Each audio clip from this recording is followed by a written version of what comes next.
Ebanghelyo. And we're not to do that anymore. Pope Francis says if we're to evangelize, we have to do it by attraction, by alluring, by inviting people to a banquet,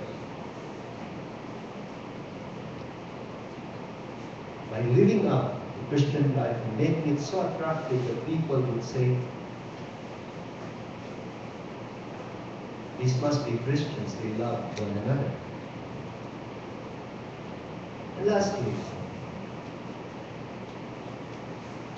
charity disposes us for kenosis, which is the most important principle of unity. Kenosis means self-emptying.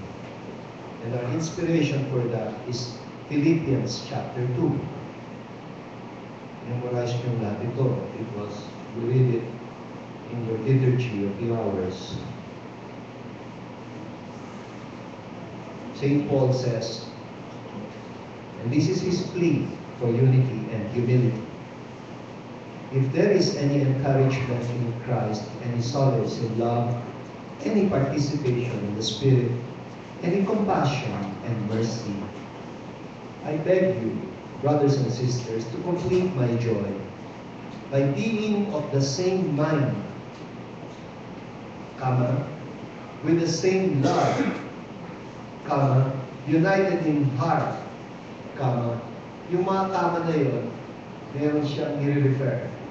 Meaning, by being of the same mind as Christ, with the same love as Christ, united in heart with Christ, thinking one thing as Christ.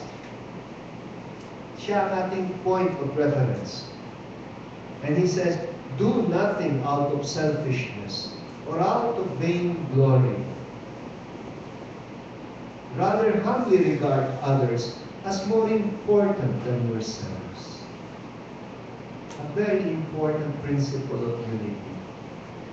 That you regard others always as more important than yourself. Ang malakas na nagiging sanhi ng pagkakawatak-watak ay ego. Assertion of ego. Hindi ako binigyan ng importansya.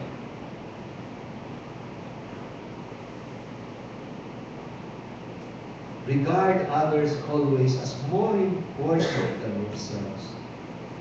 Each one looking out not for his own interests, but everyone for the interest of others. When you can go out of yourself, think of the welfare of the other, sabi niya.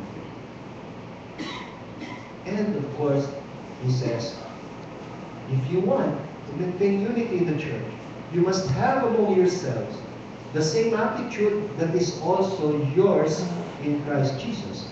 And what is that attitude of Christ Jesus that you must